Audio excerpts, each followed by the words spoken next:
Have you ever heard of the Bell Witch, a legendary curse that plagued a family in the early 19th century? Well, in today's video, we're going to dig deep into the mystery of the Bell Witch. Join us as we uncover the chilling details of this haunting tale and explore the unanswered questions that continue to captivate us to this day.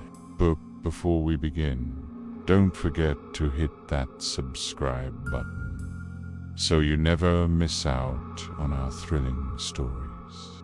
In the heart of Adams, Tennessee, in the early 1800s, there lived a family who would become the focus of one of America's most spine-chilling legends. The Bell family, consisting of John Bell, his wife, Lucy, and their children, John Jr., Elizabeth, and Martha, were respected members of the community. Their lives revolved around their farm, where they worked tirelessly to make an honest living. But little did they know that their peaceful existence was about to be shattered. The year was 1817, when strange things began to happen on the Bell farm. It started with minor incidents that could be easily dismissed as mere oddities. For example, chairs and beds were found overturned, as if disturbed by an unseen presence. Livestock on their farm exhibited unusual behavior, adding to the growing sense of unease. As time went on, the phenomena escalated, becoming more frequent and intense. Sounds of footsteps echoed through the house, even when no one was there. Whispers and disembodied voices seemed to taunt the family, leaving them on edge.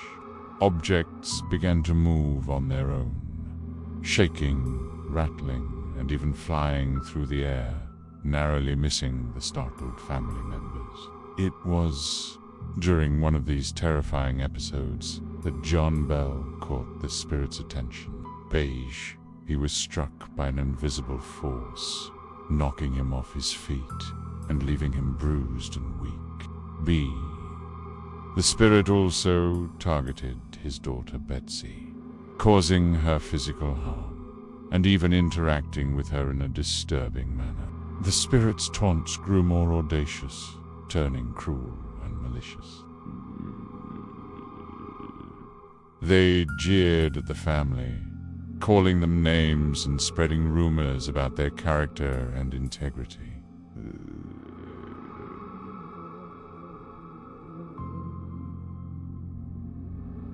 This torment went beyond simple scares, delving into psychological warfare aimed at breaking the family's spirit. As the haunting intensified, the Bells were torn apart by suspicion and fear.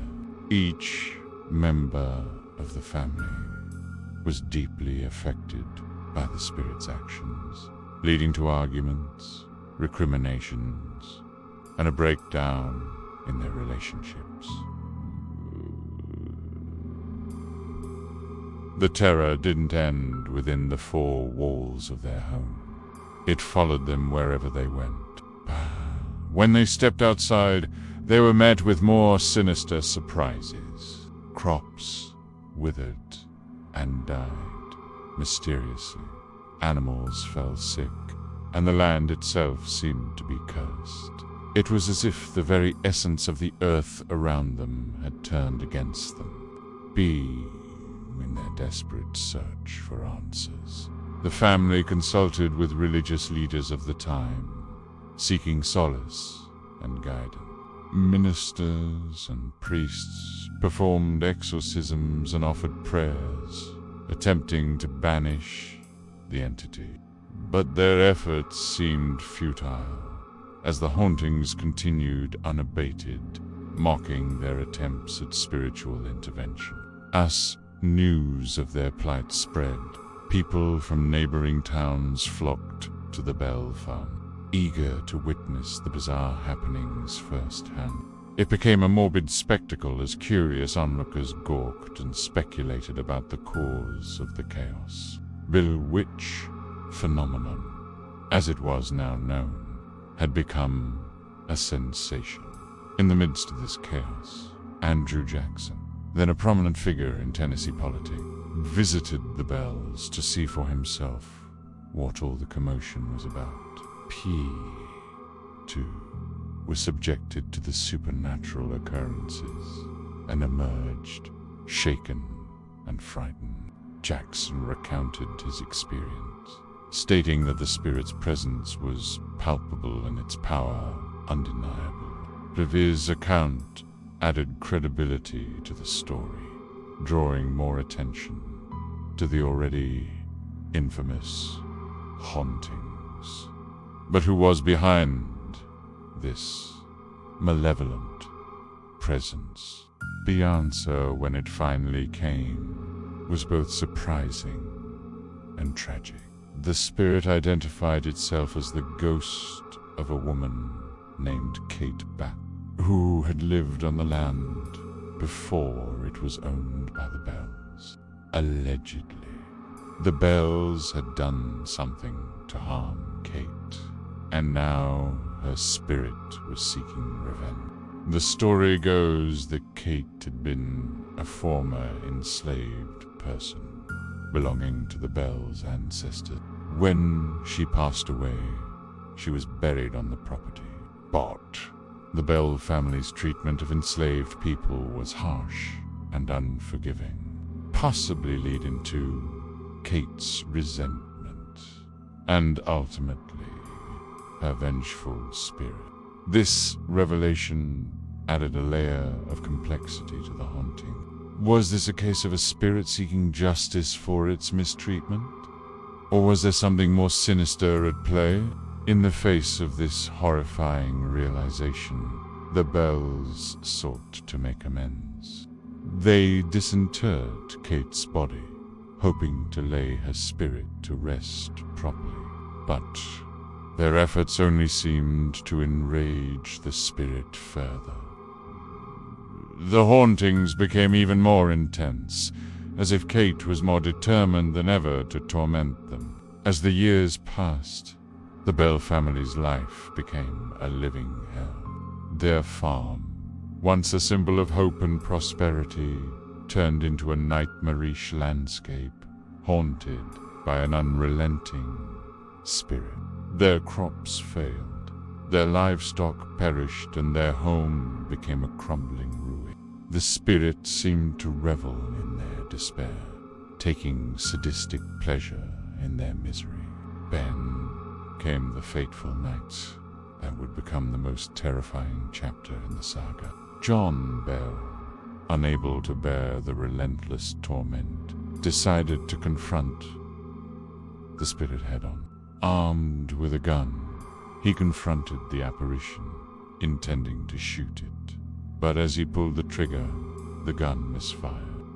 In that split second of vulnerability, the spirit struck, delivering a fatal blow that ended John Bell's life. With the patriarch gone, the family's resolve crumbled, bagged their belongings, and fled the farm, leaving behind their home and their past. The legend of the Bell, which continued to spread, capturing the imaginations of people across the country. Stories of the haunting were passed down through generations, keeping the memory of the tormented family alive. In the years that followed, skeptics and believers debated the validity of the haunting, but no one could deny the profound impact it had on local folklore. Bell Witch phenomenon had become an integral part of American ghost lore. Today, the story of the Bell Witch continues to fascinate and terrify people around the world. It serves as a chilling reminder of the power of the unknown, and the legacy of the Bell family lives on in the haunting tales that still echo through the ages. But as we delve deeper into the mysteries of the Bell Witch, we must also confront the uncomfortable truths about our past. The story raises questions about the treatment of enslaved people and the lasting impact of their mistreatment. It compels us to examine our history and acknowledge the injustices that have shaped our present. And as we reflect on this haunting tale, let us remember the importance of empathy and understanding. The bell which reminds us that every story has multiple sides and that every voice deserves to be heard. By listening to the stories of those who suffered, we can honor their memory and work towards a better future. Plum, thank you for joining us on this journey into the eerie world of the Bell Witch. We hope you found this story as fascinating as we do, and it has left you thinking about the complexities of haunting tales. If you enjoyed this video, don't forget to hit that thumbs up button. And if you haven't already, please subscribe so you never miss out on our spine-chilling stories. Let us know what other mysteries you'd like us to explore in the comments below. Until next time, stay safe and keep an eye out for any strange occurrences in your own backyard. You never know what secrets might lie dormant, waiting to be uncovered.